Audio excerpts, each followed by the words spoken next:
Hello and welcome to the ARCHLine.XP webinar. Today's topic is using real-world products in your CAD design. My colleague is joining me today, Mr. Illés Pap, and we have a special presenter from Sweden, Magnus Branze from BIMobject. Hi there. Yes, together we are going to show you how you can open up and modify BIM elements from the BIMobject library in ARCHLine.XP. The aim of this discussion is to show you another great BIM tool what you can use in your day-to-day design to make even better and more accurate BIM models in your work. The way this discussion is going to look like, first we are going to show you a couple of things regarding ARCHLine.XP, what the benefits are for you, for those of you who are not familiar with our software yet. And then Magnus is going to take over to talk about BIM in general and his company BIMobject in particular. And especially what we are going to focus on is what kind of value they are going to deliver to you. So if you are using our software combined with their platform, what you are going to take away from that. Eventually, Illés is going to show you how the integration works step by step. So how you as a user can open up BIM elements and BIM items from the BIMobject library in ARCHLine.XP. And we are going to wrap up this whole discussion with a question and answer session. So as always, you are encouraged to ask your questions in the chat bar, which is on the right-hand side from this window, where you can ask all your questions, and at the end, there's going to be a panel dedicated for answering those questions. Don't forget that, as always, we are recording these sessions, so this is going to be stored indefinitely. So your contribution will be, which is very much appreciated, will be kept on file by us. So let's start with a short discussion on what we really are doing here. So ARCHLine.XP, what it does, what it is. Actually, it's an intuitive BIM design software. And if we just stop here for a second, intuitive in our understanding means that it's heavily based on those CAD tools and CAD features which you are already familiar with. Because our idea is to give you a tool that you can instantly work with and get yourself introduced to the workflow of BIM. Now, BIM might not be relevant for all of you out there, but what we are trying to create is a gateway to BIM, a software which can get you from wherever you are. Let's say you are at 2D drafting, and bit by bit the software is going to take you to the ideal BIM workflow. One huge part of this workflow is that you are going to use real-world elements and real-world building components. Instead of using polygons and items and symbols and just meshes, you are going to use actual building parts. And one key part of this feature is the BIMobject integration, meaning that you can actually pull in actual building products. Now, some of you might say that you don't really need BIM, you're not working in BIM yet, but still you can use this feature for actually two reasons. One, if you are using this integration to add items to your design, you are going to add elements which already have their building data and properties to them. So that way you don't have to bother with adding this data, and they are already kept on the level of the object itself. The other major advantage and reason for using this integration, even if you're not using BIM in general, is because if you are working with co-designers who do use BIM, you would be able to work together with them much seamlessly, much easier. And I think this is where actually the whole idea of BIM comes into the picture, but our guest presenter can tell you much more about BIM and in general and what BIMobject does. So Magnus, over to you. Tell us more about BIM and what you're doing. All right. So I have made a little presentation here. Yeah, sure. So start with the next one is the digitization of the construction industry. This is how we look at it. If we go over to the next one, is the individual parts of BIM. So this BIM, which stands for Building Information Management or Modeling. These goes hand in hand. So we can talk a little bit more about that. So if we go over to the next one, we have the evolution of Cad to Bim. So this is how it looks nowadays. We had before the 2D CAD, which you only 2D drawing of just one sheet and not much information.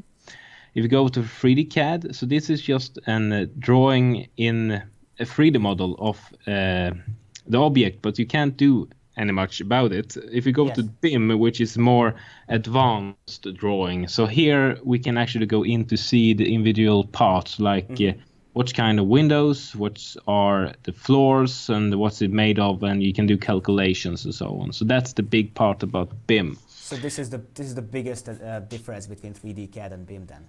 Yeah, exactly. So this is how a manufacturer can actually see what will be built in much more detail than just the 3D CAD. So if we go over to the next one, we have everything has integrated data attached. So all these objects, like the walls and the floors and even the furniture, have information that are relevant when you do in a project. So information like the U value for the windows and the values for the floors and so on, so you can do calculations and make sure that you are bringing the right stuff into your building. Yeah, so all the data is at your disposal right away. Yeah, exactly. So if you go to the next one, we have that about the data. So this is all about BIM. This is the I in BIM, the information part. A really big one, because this is what makes different between what we had before with CAD and now BIM. So all about the information that are relevant for your project. So we go to the next one. We have the BIM is a workflow and BIM is a collaboration. So this is what I'm talking about when you can do crash collections and so on. You can talk with the engineer that making the water installation, the electrical installation, and make sure that they don't crash into each other, because that will bring more and more expenses on the site if we gather that information too late. That's right. That's all about saving time and money, essentially, isn't it? Yeah, exactly. So it's much better to make mistakes inside your program than when you're building the stuff, because that will be more expensive. Let's go over to next one. Is BIM is a process. So this is the different parts, or this is how you can look at it. We have the LOD. So this is what we call level of detail or level of development. So let's see that before, in the beginning, you might know, okay, you will build something here and it will be this dimension. So you just build a box, and then you can get more and more advanced in the design as you go along. So this is the level of development as we see it. So the longer you go, the more detail and more you know about what will be in this building. The next one, we have a circle here. So this is a visualization of how BIM should work in reality. So you will have an life cycle that's go around and round. You will plan your object, you will get finances, and you will have analysis to see how this building will work in reality, and will go round and round, and you have this BIM model, the whole life cycle of the building, and even to demolishing. So you make sure that you get all the windows to that side, and you make sure what's inside the objects, or the building in this case. So everything should be done in one model. That's what you're saying. So from beginning to end, everything is in the same model. Yeah, you should have a lot. As long as life cycles the building should the model have. So if someone break a window, you make sure that, okay, I know what window this is, I can order it, and so on. So that means that facility management is a huge part of that too, right? Yeah, exactly. So this is I don't sure it's not that been practiced yet, but this is the goal of BIM, that make sure that this could live the whole building's life cycle. So if you go over to the next one, is basic what is BIM? What is a BIM object? So this is when we come from unstructured data to structured data and to a geometry. So what we make sure that, okay, you have a PDF, not structured data, we gather it in and more structured, that we can make calculations and so on, and to a geometry. I see. Yeah. And next one is what is BIMobject. So this is quite hard for people to understand. They think, okay, I have a 3D model, I have BIM. Well, that's not completely true, because it's all about the information. You might have a dumb 3D model that has no information, and then you don't have BIM. So it's all about the information, and that's what we do here at BIMobject. We have product pages, we fill them out with information, and we push them into the objects. So if you go over to next one here, what is a BIM object, or what is a good BIM object? It's one which contains parametric intelligence and object logic, which is accurate to the real world products. So we make sure that these objects are like it should be in the real world. So it's not a fake object in some way. It's is the real stuff. So it has the actual parameters, measurements, properties. Yeah, exactly, everything. So you make sure that if you have a window with this information, you can use that in the real world. Mm-hmm. Great. Now a couple of words about what you guys are doing in this. Yeah. So who are we? Yeah, we are BIMobject, and we're based in Malmo, Sweden. We have the HQ here, but we are located around the world. So if we go to the next one here, so our mission is to connecting the dots and connecting it all together. And how do we do that? If we go to the next one here, this is how BIM objects look. So we have the main page is how it looks here. We have browse. We have a lot of different objects. You can search for categories, and we actually reached the milestones with 1,000 brands plus. So that's great news for us. And here, if we go to the next one, I selected an object here. So this is how product page looks. So all this information will be pushed inside the objects. So we have the description, we have some links related to classifications and regions, and also properties, which is more advanced parameters that will be pushed inside the objects. This is what we do first. We create product pages, and then we link the product pages with the objects. So then the information will be up to date, and you just need to change the product page. You don't need to go into the object and so on. Mm-hmm. So if you go with the next one, so this is something that's quite interesting for us. It's Spaces, what we call it. It's a 3D viewer, so you don't need to have the BIM project, the BIM software. That's most of us do not have, but we would like to see how this object looks anyway. So this is a tool to go in and check the objects and click on it, and we have some identity data and links and so on, so you can make sure they have the correct information. Oh yes. Yeah. Next one is how it looks inside the different BIM software. And this is your guys here. Yes, so this is actually ours. That's one thing what we are going to show in a couple of minutes. So yeah, that's the interface. So that's the integration what you say for most CAD software out there, right? Yeah, exactly. So it basically look the same. The design might be different, but we have the browse, which will bring up the BIMobject site inside your software. We have an information button, which will, if we select something and we click on that, you will get that product page. And then we also have an update. So this is quite important that we make sure that we have the latest files in our project, because it might change information-wise and so on. So this is to make sure you click that update. It will say this product needs to be updated, and then it's just to update and so on. And also have the properties, which is more advanced information that you also can add.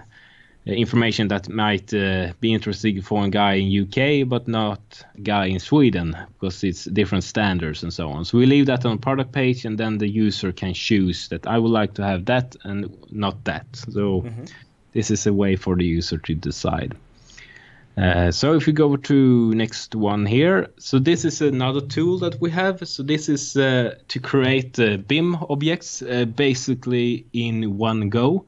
Yes. It's called BIM script and Lena, and this is something that we're quite excited about. We used to do this in Rhino. We can also do this in Fusion, which is Autodesk based software. So it's coding, and you bring in geometry, or you build something here, and then you can code the different level details and all the stuff, and you connect this to a product page, and will create so you can create your own so you can add your own contribution to the library. That's what you're saying. Yeah, exactly. So check that out. It's will be some updates all the time on that one. So that's great stuff. If we go to the next one here, is the digitization market and the single source. So this is what I've been talking about. We have the BIMobject platform in the middle, and then from that we're directed stuff. So you can, of course, make a Google search on the product, and you probably will be directed to the BIMobject platform. And we also have the integrated apps inside the software. We have the social media, of course, and we have project clouds, which is an platform that are separated from BIMobject, but they are still linked. So let's say big manufacturer can choose that we would like to have these windows and these brands on our construction, and we can have these clouds, a local cloud on their side.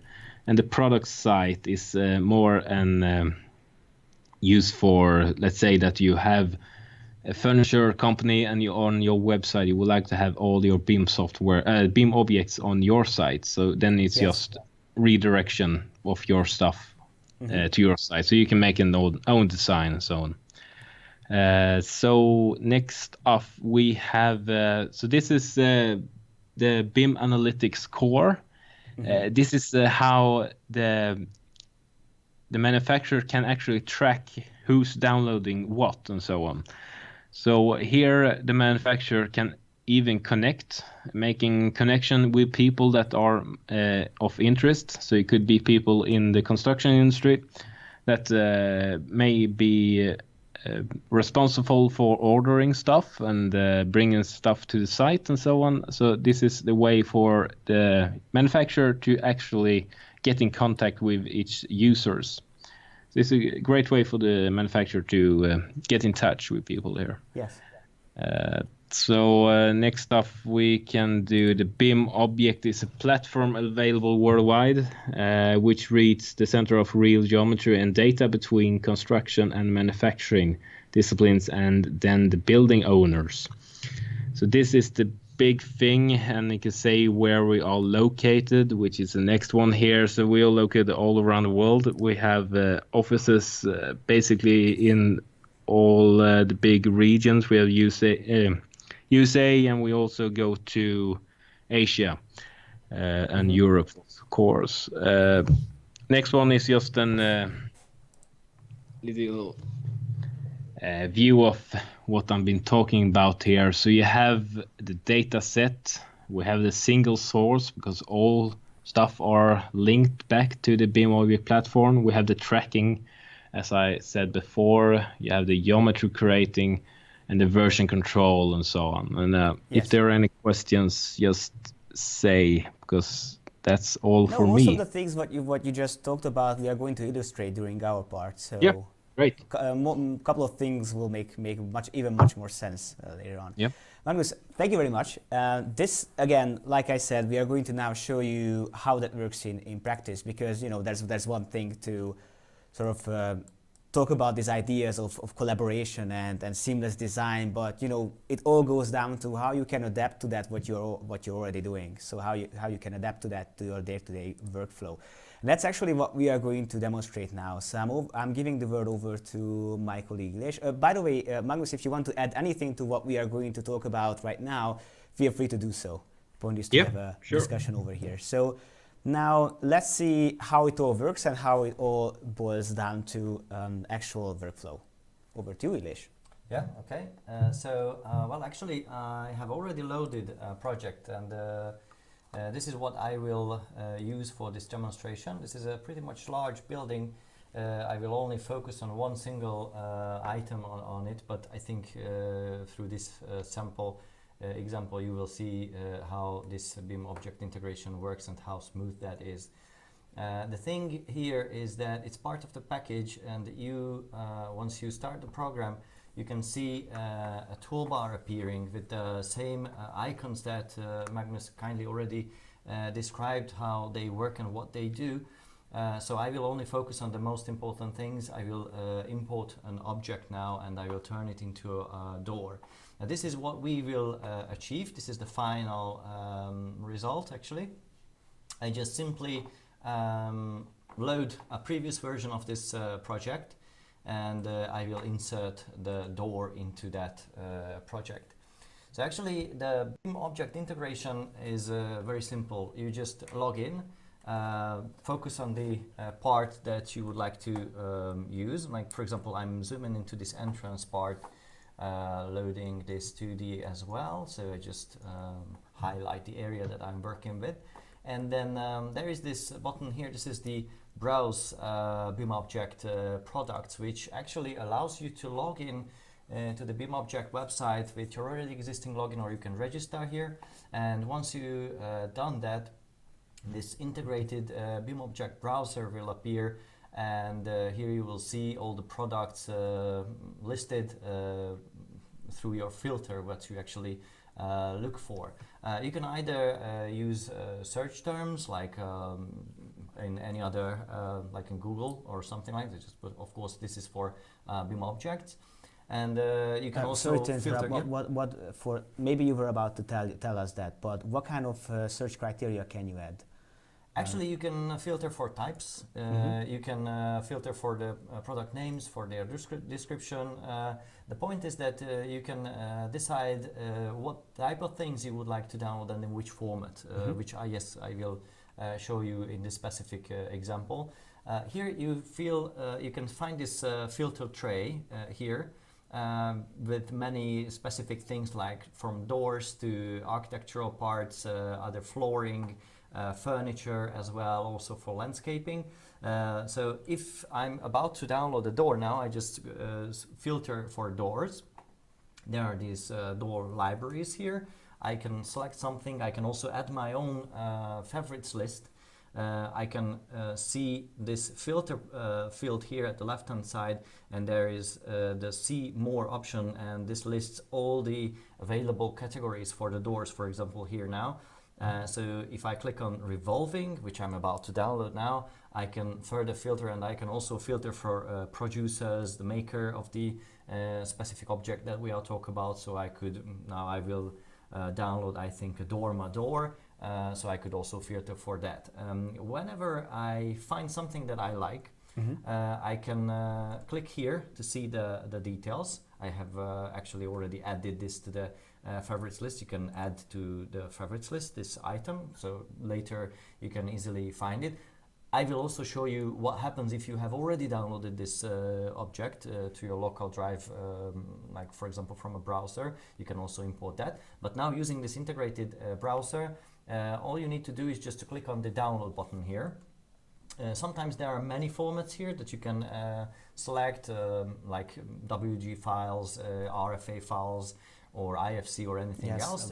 I think most of the time it's best if you go with the IFC or the Revit files. So you can just hit the download button and then everything runs automatically. The software, what it does now, it actually saves the current content, put it to the background, and then it gives you a certain drafting mode, a sketch mode we call it, which allows you to edit the content of the downloaded item. Because many times, like in this case, the object is not only a single source, not only a single object, but it contains multiple representations. You can decide what you want to do with that. You can remove parts that you don't need. Like for example, now I'm about to filter this model to the representation when it has only these three doors. Like let's say this, I remove from here. Also this panel, I just quickly edit the content. So when I find the pieces that I wanted to download, also this here, then I can decide what to do with this. I think the beginning of these icons, these buttons, Magnus kindly already described. Yes. So I will focus only the end of this toolbar, which allows me to create an object, a door, a window, and finally finish this whole thing. So when I'm done with the representation, 2D and 3D is parallelly edited in this case, then I just click on the create new door, and the software will turn this content into a door, and I'm allowed to set up which is the front of the door. This little arrow indicates the front, and with these hotspots I can set up the wall insertion point, actually the sides of this door. And based on this selection, the software will understand how to insert this door once I'm about to use the insert into wall command later on. So this is what I have done. Now it's a door. Once I hit OK, I can also name it. It actually automatically gets its original name, so I don't have to name it, but of course I can change its name. I can also use the standard naming norms if I want to. I can set up a category. This will be an outdoor door. And let's see if I have forgotten any sort of things that I need to set up the category or the producer, I can check the BIM parameters, because that's the whole point. When you work with the BIM, it's not just the model, not just the 2D as Magnus already described, it's the data which lives all along the life cycle of this project. So as you can see in different categories, in different groups, you can see all those essential details already stored with this. So all this data is coming with the object itself. Yes, so yes. This is something that you don't have to pull in yourself. Yeah. But you can adjust them if you want, right? Yes, you can also add additional data. You can remove parts if it's not protected. And the point is that whenever you use it in ARCHLine, it's there in this door with all the identical datas, and then when you save it, I will actually show you what happens when you export this whole content to an IFC file, for example. So, for example, I have found that it's made by Dorma, so I set up producer Dorma, and the subcategory will be, I think it's revolving, so that's it. If I click OK, the software saves this item into the door libraries, into the built-in libraries of ARCHLine. And well, I have actually done that already, so I just save it. And then that's it. Actually, now I can close this sketch mode. And then we go back to the project. This takes you back to your project, yes. and now you can go ahead and... So you don't have to worry about that, it's fallen into a part where I cannot find in the project, or it's overlapped by other things. It's like an isolated editor mode once you do that. And now we are back in the project, and I can find it here at the left-hand side. There's the design center, and there are the doors in the library. It's outdoor. I saved it in revolving, and that's it over there. So you can either drag and drop it to the 3D or 2D, whichever is just actually fine. You can also place it into the wall. Now this specific project allows me to also place it as like an object in an object style, so I can just freely rotate it in this specific case. I think I will use this alignment point and just simply snap it there, and now that's it. It's actually already placed in 2D and in 3D as well, so there's the door. So this is how it goes, and once you select this item, you can see the BIM parameters appearing here, and you can still change or just simply check the parameters when you wish. Anything you would like to add here? Let's see how it turns out in IFC then. Okay. Because that's the point, that you'll be able to not only get BIM data, but then you can grab all these things and wrap it up in a BIM documentation and save it, and let's see how that goes. Absolutely. The point is here that once you export this whole thing that is designed in ARCHLine and also extended by BIM objects, you can export it to, for example, an IFC file. I just go here and say export to IFC, and once I create an IFC file, I can open it. I actually already did it before. Exporting such a large file could take up some time, so I prepared it and I already saved it. It's actually here, so this is what you will get when you import this model with all the slabs, walls and other parts, and the downloaded object here. This is the Dorma door that we have done earlier, and when you select it here at the left hand side, you can see the parameters, the same parameters that we have shown earlier in the BIMobject portal and also in ARCHLine. This is the Solibri viewer that we use it for now. Perfect. So this is what happens. And also the opposite is also true. If you have a project, a complete project, or only one single file, like for example, I have already downloaded an object from the BIMobjects portal, and I think it's here. I have saved a view. It's in the office room. I have downloaded this simple item here, which is an office desk, and it was also downloaded from the BIMobjects portal, but for this I used the browser, so I have downloaded a separate file as a standalone file, and later you dropped it in. Yes. Here the point then, that if you import IFC file, that's another thing that I wanted to show. Here I go with an IFC file. You have three options to go with. If you either import a complete project, you can import it and create a completely new project file. ARCHLine works with project files, and you can start with that, or you can just merge it into an existing project, or if it's only a single item, then you can use the third option, IFC element, and that's how it goes. And this is how I have got these office desks here. It's great. Looks very neat. So yeah, that's it. And I think we have a chart about the communication forms that ARCHLine allows, because I think this is the point when it could be important to mention that ARCHLine is a very open platform. Yes. I think the BIMobject integration is also good. Yes, that just takes us further into this direction. As you remember in the beginning, I mentioned that our software is the gateway to BIM, and one thing what is our biggest mission over here is to keep it as open as possible, so you could use others or co-designers elements and data and design what they have already done. So you're never being left out of the process, because you can utilize all this data by importing or even exporting to this. So the BIMobject integration is one part of the story. It's a major section of it, but on this chart you see that we have other import facilities with which you can use other data from other sources.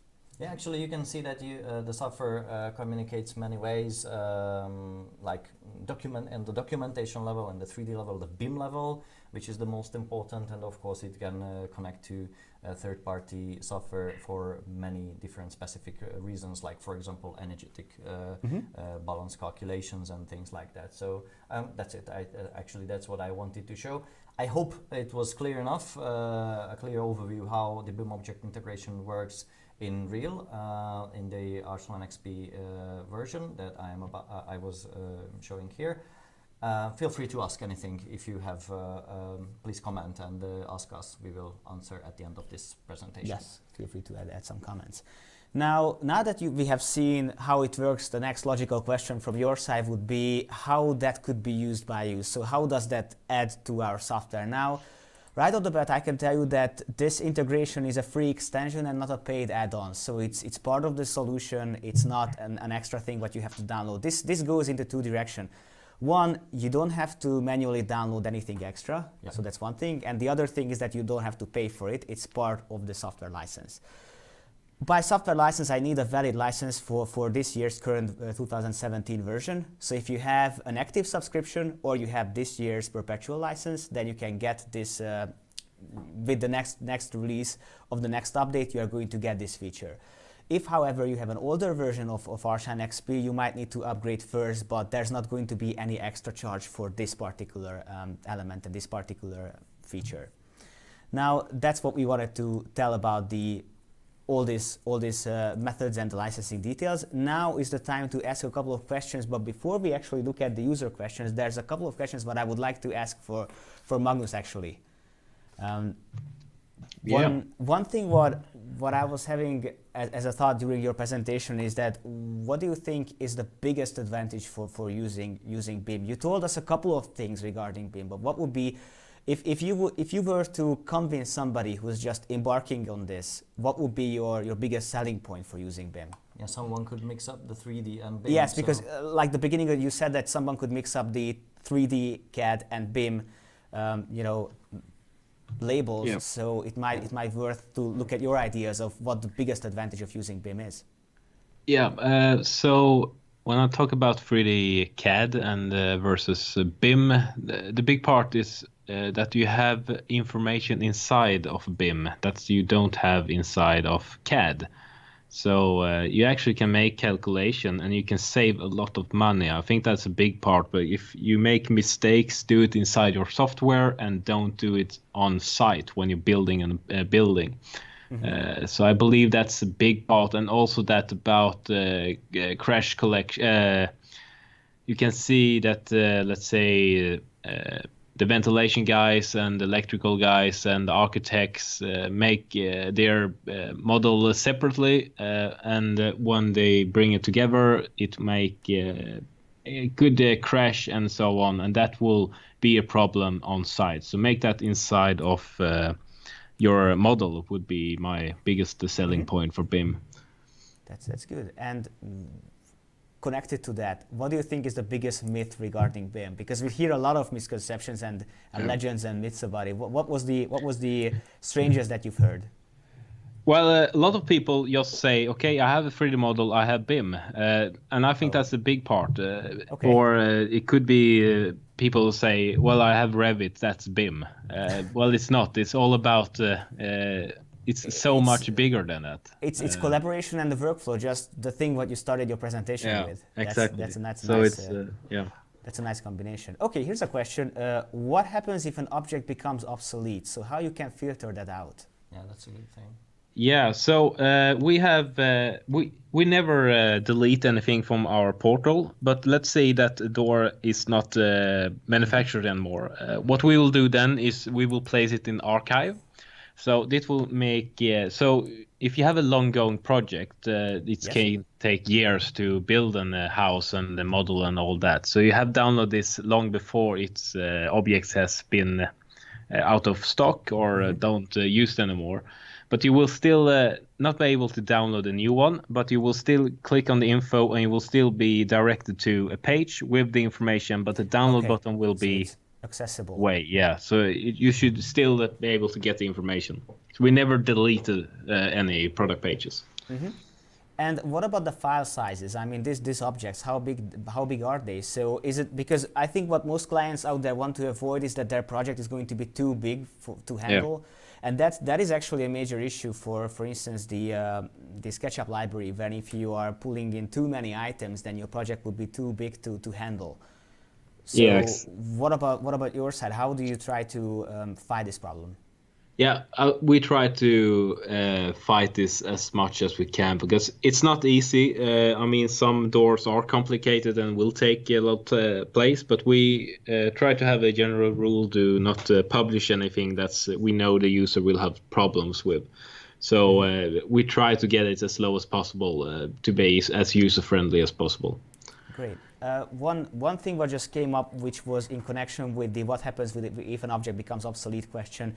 Can you go back to an earlier version of an object? So if you have multiple versions, can you go back to an earlier edition? Yeah, that's all about, well, it depends on how the user has set it up. If it's been archived, it's gone. I mean, you can still connect through the information and so on. But then we, as I said before, we keep the product pages.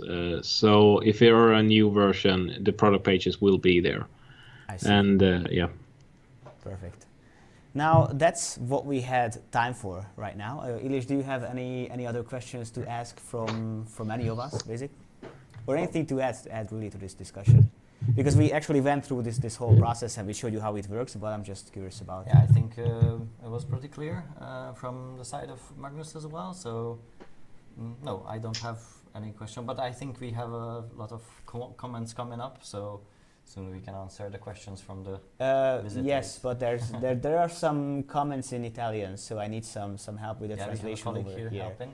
Yes, we have one colleague who's happy with the translation. We have a couple of comments in Italian, and unfortunately, and that's obviously on us, our language competencies are limited in that one.